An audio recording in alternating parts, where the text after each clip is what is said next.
London, 1888. A city on the cusp of modernity, yet deeply entrenched in its Victorian traditions, became the stage for one of the most chilling mysteries in criminal history. The fog-covered streets of Whitechapel, with their narrow alleys and dimly lit corners, bore witness to a series of brutal murders that shook the world. A name emerged from the shadows, whispered in fear, and etched into infamy: Jack the Ripper. Over a century later, the identity of this monstrous figure remains an enigma, leaving behind questions that may never be answered. Victorian London was a city of contrasts. The Industrial Revolution had ushered in a new era of innovation and progress, yet vast inequalities remained. The wealthy lived in grand townhouses, attended lavish balls, and enjoyed the luxuries of modern conveniences like electricity and indoor plumbing. Meanwhile, the poor, particularly in the East End, faced a harsh reality.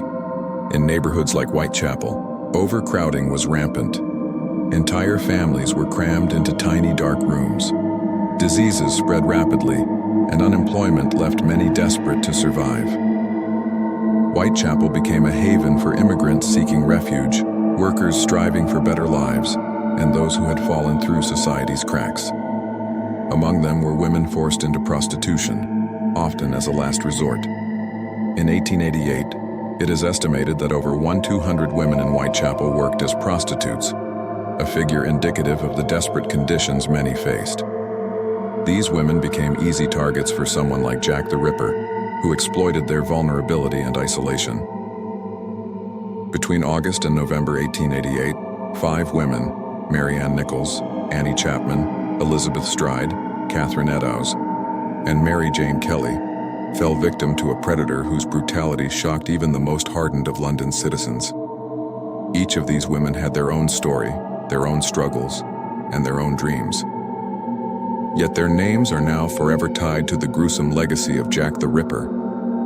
The first victim, Mary Ann Nichols, was discovered in Bucks Row on August 31st. Her throat had been slashed, and her abdomen bore deep, jagged cuts. It was a shocking crime, but little did the police know, it was only the beginning. Just over a week later, on September 8th, Annie Chapman was found in the backyard of 29 Hanbury Street. Her injuries were even more horrific, with her body mutilated and internal organs removed. The level of precision suggested that the killer had medical or anatomical knowledge. This detail sent waves of fear through London, with people speculating that a doctor or surgeon could be behind the attacks. The double event on September 30th added another layer of terror. Elizabeth Stride was found first, her throat cut but without the gruesome mutilations seen in the earlier murders. It is believed that the killer was interrupted before completing his ritual. Less than an hour later, Catherine Eddowes was discovered in Mitre Square. Her injuries were far more severe, with parts of her body removed and taken by the killer. The final victim, Mary Jane Kelly, was discovered on November 9th in her small rented room.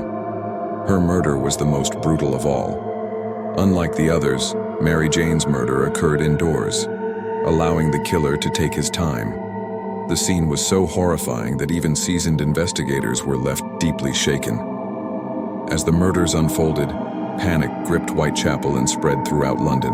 The media sensationalized the killings, dubbing the unknown assailant Jack the Ripper after a letter allegedly sent by the killer to the press. These letters, though their authenticity remains debated, added to the public's fear and fascination.